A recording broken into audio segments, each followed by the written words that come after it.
Fincantieri, dopo l'altolada a Venezia nei giorni scorsi, il sindaco Brugnaro e il presidente di Confindustria Venezia Marinese hanno ribadito di essere pronti alle barricate. Eraclea, dopo l'arresto del suo sindaco per mafia, si mobilita e giovedì scende in campo con un presidio proprio davanti al municipio per dire no alla camorra. L'omicidio di Marghera, resta in carcere Gianfranco Duini, il 43enne che venerdì ha ucciso la moglie a coltellate e oggi davanti al GIP ha confessato l'assassinio.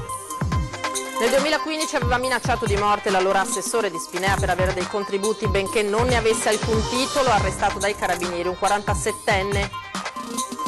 Inseguimento tra i canali del centro storico, ragazzo di 15 anni a bordo di un natante sfuggito a un controllo della Guardia di Finanza, è stato fermato poi e denunciato. Autonomia bufera sulle parole di un costituzionalista di Napoli. Ai nostri microfoni insorge la Lega, dura reazione del presidente del Veneto Zaia. Dal doppio volo dell'Angelo con i 110.000 in piazza San Marco alle feste esclusive nei palazzi veneziani, il carnevale la sera si anima tra balli e scenografie spaziali. Buonasera, ben ritrovati in diretta con l'edizione veneziana del nostro telegiornale di Antenna 3. Siamo in apertura con il caso Fincantieri perché dopo l'altolada a Venezia nei giorni scorsi, questa mattina il sindaco Brugnaro e il presidente di Confindustria Venezia Marinese hanno ribadito il concetto ai giornalisti di fronte all'azienda. Sentiamo. Siamo qua oggi per dare vicinanza, testimonianza di totale fiducia e anche di ringraziamento per il lavoro che ha fatto, che ha svolto l'amministratore delegato Bono, Giuseppe Bono della Fincantieri. Dopo l'altolà dei giorni scorsi da Venezia, per quanto riguarda la questione scadenza del contratto dell'amministratore delegato Bono, il sindaco Brugnaro e il presidente Marinese si sono recati davanti alla sede di Fincantieri a Marghera. È proprio una testimonianza forte, anche per certi versi molto rabbiosa, di un governo che quantomeno soltanto nelle chiacchiere, ne fa troppe probabilmente, mette in discussione la meritocrazia. Mettere in discussione la meritocrazia vuol dire scegliere le bandiere, scegliere i partiti, scegliere le tessere, scegliere le fedeltà. Noi non sappiamo il dottor Bono cosa voti, il signor Bono cosa voti. Sappiamo certamente che è una persona molto brava, sappiamo certamente che è una classe dirigente, una classe lavoratrice, parlo di tutte le maestranze, tutti i lavoratori, tutta la città che sta lavorando bene. E a noi basta, è sufficiente. Non dobbiamo togliere, non dobbiamo mettere in discussione le cose che funzionano in Italia. Si cambia ciò che non va e io non ne faccio una questione di natura personale, io ne faccio una questione di merito e di metodo, perché se ci abituiamo che perché una persona scada debba essere cambiata a prescindere dai risultati, e allora vi dovete preoccupare tutti voi, tutti noi ci dobbiamo preoccupare, perché si cambia ciò che non funziona, non si cambia ciò che funziona. Chiaro l'attacco del primo cittadino al governo. Questi ci stanno prendendo in giro tutti quanti. Allora, siccome da una parte senti l'attacco, dall'altro senti la difesa, io dico, qui non si passa. Qui ci sono lavoratori che lavorano, non ci frega niente cosa votano, ognuno vota quello che vuole, ma le aziende non si toccano, i posti di lavoro non si toccano. Se le cose stanno funzionando, si dice che le cose, squadra che funziona non si cambia. Qui sta funzionando alla grande. E questo che penso di dirlo a nome di tutti i cittadini per bene italiani che sono stanchi di sentire queste stupidaggini. Il sindaco Brugnaro è determinato a portare avanti questa battaglia. Il lavoro non si crea per decreto, ma si può distruggere per decreto. Allora il rischio è questo qua. A Venezia non molleremo di un centimetro, a costo di fare altro che se le barricate. Non hanno visto niente, questi non hanno ancora visto niente. E ora sentiamo la voce proprio dei lavoratori della Fincantieri. Fa sempre piacere che un sindaco di una città come Venezia venga qui a dire queste parole, ma prima essere preoccupati per le nostre sorti siamo noi stessi lavoratori. Questa è un'azienda che fino ad oggi va bene, assume, acquista aziende all'estero, per cui noi crediamo che ha bisogno di continuità, però che ci sia un affiancamento futuro, perché nessuno è eterno, che ci sia qualcuno di giovane all'interno dell'azienda che affianchi il nostro amministratore delegato e fra 3 anni prende il suo posto. Un'azienda che investe 150 milioni di euro non è da tutte le aziende e giustamente sono fiducioso perché giustamente dà lavoro a tante famiglie. I dipendenti sono molto preoccupati. Se uno vuole mandare qualcuno che non è in grado di governare e di dirigere questa azienda, per farla fallire e fare un buco da 1.000 miliardi come è avvenuto in altre aziende a Roma, noi non siamo d'accordo. Questo è il vero problema. In un'azienda di servizi, mandare invece un'azienda manifatturiera che produce navi, devi prendere qualcuno che capisce ciò che si vende, il prodotto sul mercato e che sa parlare con gli armatori. Invece purtroppo in politica, come anche negli ospedali, vengono messi sempre persone vicine alla politica. Questa è la verità, diciamola. Nomi che non c'entrano nulla, persone che solo perché sono vicine a qualcuno la vogliono piazzare su una poltrona piuttosto che in un'altra. E noi lavoratori a questi giochi non ci stiamo. E arrivano da Roma? Penso proprio di sì che arrivano da Roma, tutti abbiamo letto i nomi sui giornali. Io credo che oggi per i giovani, per i nostri figli, ci deve essere meritocrazia. Chi merita va avanti e prende i posti. Giovane non è essere un pregio, essere giovani. Come anziano non è essere un difetto. Persone capaci nei ruoli, specialmente nei posti di comando. Cambiamo pagina, veniamo ora all'inchiesta sulle infiltrazioni della Camorra in Veneto dopo l'arresto del sindaco per associazione a delinquere di stampo mafioso. Organizzata a Eraclea una manifestazione contro la criminalità organizzata e per chiedere al prefetto Zappalorto un presidio costante contro questo genere di fenomeni e la corruzione. Eraclea scende in campo e dice no alla mafia. È la risposta di un'intera comunità che si ribella a quella mafia che non si vede ma c'è. Così dopo l'arresto del primo cittadino nonché avvocato Mirko Mestre, accusato di voti di scambio mafiosi per la sua elezione a sindaco con il clan dei Casalesi come ricompensa per favori nel campo dell'edilizia.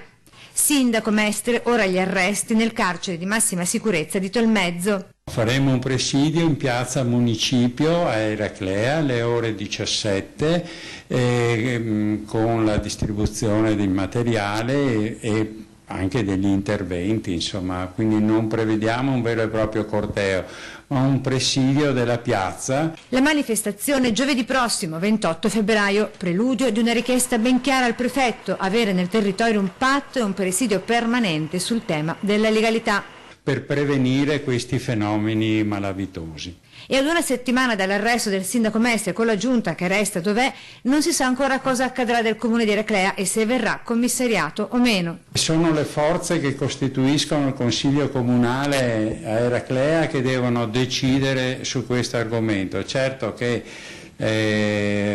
forse è preferibile che prendano coscienza prima di un vero e proprio commissariamento prefettizio. E ora la cronaca e l'omicidio di Marghera della scorsa settimana. Oggi Gianfranco Duini, interrogato davanti al giudice per le indagini preliminari, ha nuovamente confessato l'omicidio, lo ha confermato e resta quindi in carcere. Domani disposta l'autopsia sul corpo della moglie. Convalidato l'arresto, resta in carcere a Venezia Gianfranco Duini, il 43enne che venerdì scorso ha sgozzato nel sonno la moglie Claudia Bortolozzo, 51 anni, nella loro casa di Piazza Mercato a Marghera. Oggi nell'interrogatorio davanti al giudice per le indagini preliminari, tra le lacrime e sgomento, ha ammesso ogni cosa. Ha raccontato di come la moglie poco prima delle 3 del mattino l'avesse svegliato per chiedergli di accompagnarla in bagno. Quindi sono tornati a letto e da qui in poi nella sua mente il buio improvviso che l'ha portato al raptus omicida, infierendo sulla povera moglie con un numero imprecisato di coltellate fino ad ucciderla con quella inferta alla carotide. Sarà ora l'autopsia disposta dalla procura per domani a stabilire il numero esatto di coltellate e resta ancora sconosciuto il movente. Il reo confesso non avrebbe detto di preciso nulla al riguardo. Tra le ipotesi non si esclude che l'omicida non sopportasse più la malattia della moglie. Entrambi infatti erano in cura al centro di salute mentale di Marghera da diversi anni. Con la moglie Claudia, che sofferente di una patologia più grave, aveva anche un amministratore di sostegno. Ancora cronaca, minacciò di morte l'ex assessore del suo comune Spinea per avere a suo favore dei contributi che non gli spettavano. Oggi un 47enne di origini siciliane è stato arrestato. Sentiamo. Nel 2015 aveva minacciato di morte l'allora assessore ai servizi sociali di Spinea, Laura Rosanova, a erogargli un contributo a vario titolo sebbene non ne avesse alcun diritto. Dopo la condanna a 1 anno e mezzo di carcere, nel 2016, con il rito abbreviato, Pietro Pulvirenti, 47enne, originario della Sicilia e residente a Spinea, è stato arrestato. L'uomo è stato bloccato ieri a Spinea dai carabinieri, che hanno eseguito l'ordine di carcerazione e lo hanno accompagnato in carcere. I militari dell'Arma lo hanno fermato nel corso di una serie di controlli tra Mestre e i centri commerciali. Un vero e proprio inseguimento tra i canali del centro storico. Un ragazzo di 15 anni a bordo di un natante è sfuggito a un controllo della Guardia di Finanza, ma è stato fermato e denunciato per resistenza a pubblico ufficiale. Oggi la convalida del sequestro della barca da parte della Procura dei minori. L'unità navale delle Fiamme Gialle in servizio giovedì pomeriggio aveva sorpreso il giovanissimo che percorreva ad alta velocità il canale Retro Giudecca, mettendo a repentaglio la sicurezza di alcune persone che stavano vogando. Malgrado l'intimidazione all'alti, il natante ha accelerato verso il centro, costringendo i finanzieri a intraprendere un inseguimento che hanno ritenuto opportuno interrompere quando il ragazzo alla guida ha imboccato il trafficato Rio Santa Maria Maggiore per evitare che potesse perdere il controllo del mezzo e arrecare danni a se stesso e ad altre imbarcazioni. Cambiamo tema, parliamo di autonomia. Invito Zaia a fare il governatore al sud, ma se non si responsabilizza lo portiamo in piazza e gli tagliamo la testa. Bufera sulle parole di un costituzionalista di Napoli ai nostri microfoni, insorta naturalmente la Lega. Sentiamo anche la reazione del numero 1 di Palazzo Balbi. Che questo signore dica Zaia lo porteremo in piazza per decapitarlo in piazza del mercato, se non ricordo male, penso che questo si commenti da sé, questi non sono toni per un dibattito, però vuol dire che l'autonomia sta entrando nelle vene di tutti e questo è importante. Il governatore del Veneto cerca di smorzare i toni dopo le accese polemiche scoppiate in seguito alle dichiarazioni rilasciate ai nostri microfoni dal costituzionalista Massimo Villone, che aveva risposto così alla domanda che ricordava come, secondo il presidente Zaia, l'autonomia delle regioni aumenta la responsabilizzazione delle amministrazioni locali nell'utilizzo delle risorse. Ma io invito il presidente Zaia a venire lui a fare il governatore, a patto che poi, se non si responsabilizza abbastanza, lo portiamo a piazza Mercato e gli tagliamo la testa. Il Sud si affrancherà se si batterà con noi per l'autonomia, ha spiegato poi Zaia. Finalmente andrà al Vedo e vedrà in questa azienda virtuale gestita da alcuni se è vero che sono così bravi ad amministrare oppure no. Una regione che esporta malati, a mio avviso, non è una regione da premiare. Le dichiarazioni di Villone erano arrivate al termine di un confronto tenutosi a Padova proprio sull'autonomia. Mi spiace non essere stato lì faccia a faccia, altrimenti avrei potuto spiegare che quella malizia che ci mettono e quella voglia di dire che il progetto del Veneto affamerà il Sud o sarà la secessione dei ricchi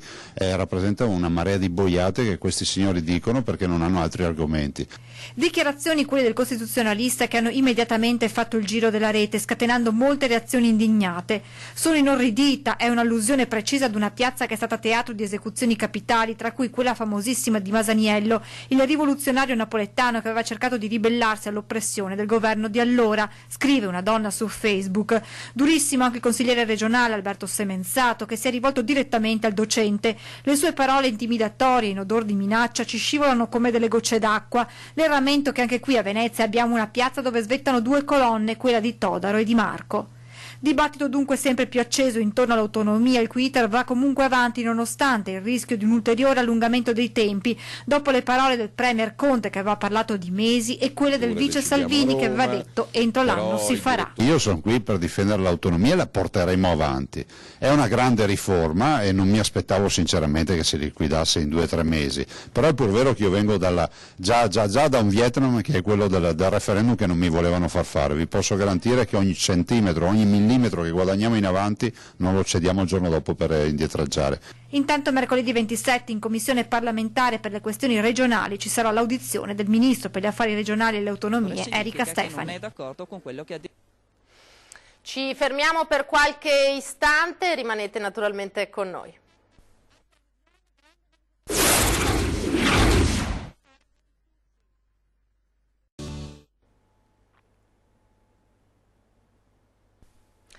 Di nuovo in diretta con il telegiornale di Antenna 3 Venezia. Apriamo la pagina sul Carnevale, grande successo per il doppio volo dell'Angelo ieri in piazza San Marco. Oltre a quello tradizionale quest'anno c'è stata la novità dell'Angelo Guerriero. Il doppio volo degli angeli del Carnevale ha dato il via ufficiale ai festeggiamenti. Una doppia emozione quest'anno per le migliaia di persone che hanno assistito alla suggestiva cerimonia domenica in piazza San Marco. Alle 11 in punto, il primo a scendere il volo dal campanile è stato l'angelo guerriero. Nicole Rossi, la novità di quest'anno, arrivata su proposta della stessa ragazza per lanciare un messaggio. Per tutte le persone che attualmente soffrono e far conoscere soprattutto la mia patologia, il morbo di Crohn, che ancora non è conosciuto, anche se ci sono tantissime persone, soprattutto molti giovani. È stata una doppia emozione perché immagino che tutte le ragazze che si lanciano dal campanile per loro sia un'emozione unica. Per me è stato doppio perché comunque mi lanciavo per tutte le persone che soffrono, hanno lottato, stanno lottando e quindi le sentivo vicine in quel momento a darmi tanta forza. Poco dopo la magia si ripete portando il volo sopra piazza San Marco nel segno della tradizione, la Maria vincitrice della passata edizione del Carnevale, la ventenne Erika Chia.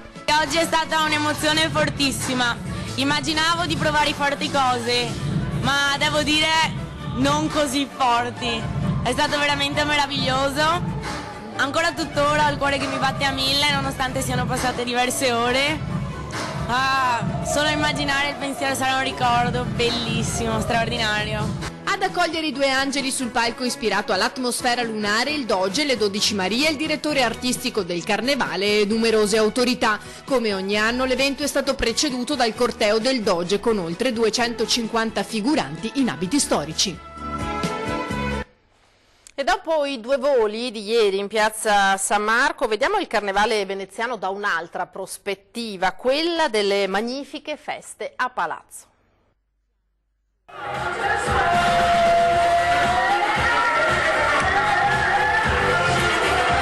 E poi c'è il Carnevale dei Palazzi, quello delle feste esagerate, irriverenti, elegantissime ed esclusive, dove esserci è davvero un must, tra spettacoli, balli, atmosfere spaziali, incursioni cyberpunk e l'improvviso arrivo anche degli alieni.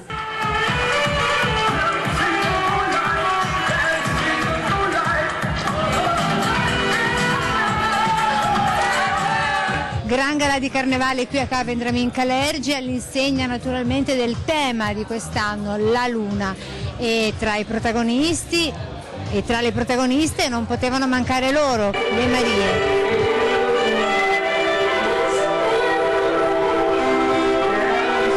Quest'anno è il ventennale delle Marie 1999-2019. E direi proprio di sì, è nell'immaginario veneziano e direi ormai nazionale e internazionale. Quando passano loro, cioè non c'è nessuno che dica le Marie, e vogliono. Sono molto felice di questo.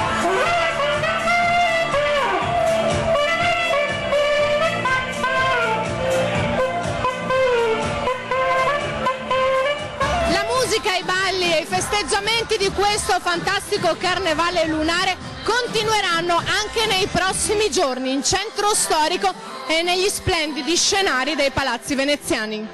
Siamo a Cavendramin dove si svolgono le cene del carnevale tutte le sere da giovedì grasso a martedì grasso con il tema Tutta colpa della luna. È un tema che ripercorre i 50 anni dell'allunaggio ed è stato subito raccolto da tutti quelli che ogni anno pensano un vestito per l'anno dopo, e tante maschere oggi presenti, addirittura abbiamo visto un Darth Vader raccogliere l'angelo in piazza San Marco, è stato molto divertente.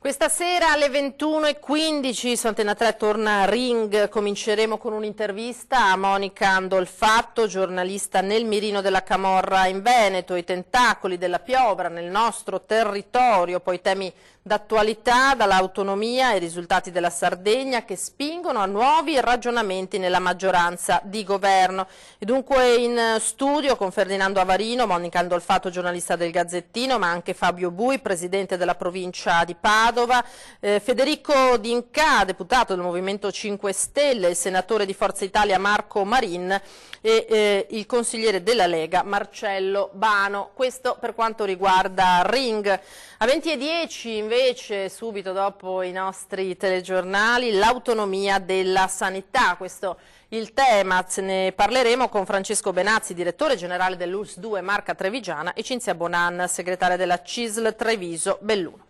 È tutto per questa sera, il telegiornale di Venezia termina qui, io vi lascio alle previsioni del tempo, arrivederci.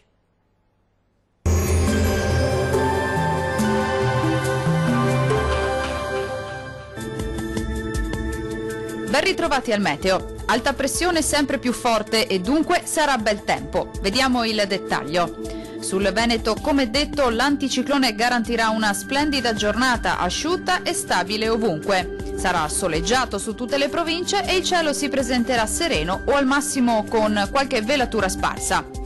Temperature minime tra 2 e 5 gradi, massime molto miti comprese tra 15 e 18 gradi circa. Vediamo ora che tempo farà sul Friuli Venezia Giulia. Poche novità, anche in questo caso sarà una splendida giornata soleggiata, dal sapore quasi primaverile. Il cielo sarà poco o parzialmente nuvoloso, non sono attese precipitazioni degne di nota. Temperature minime tra 2 e 4 gradi. Massime oscillanti invece tra 15 e 18 gradi. Vediamo infine la situazione meteorologica del Trentino Alto Adige. Lo scenario sarà molto simile, infatti avremo condizioni di tempo stabile e prevalentemente soleggiato, con cielo al massimo poco nuvoloso su tutte le province. Temperature minime comprese tra lo 0 e i 2 gradi, massime molto miti addirittura tra 19 e 21 gradi. Dal meteo di Antenna 3 per ora è tutto. Arrivederci.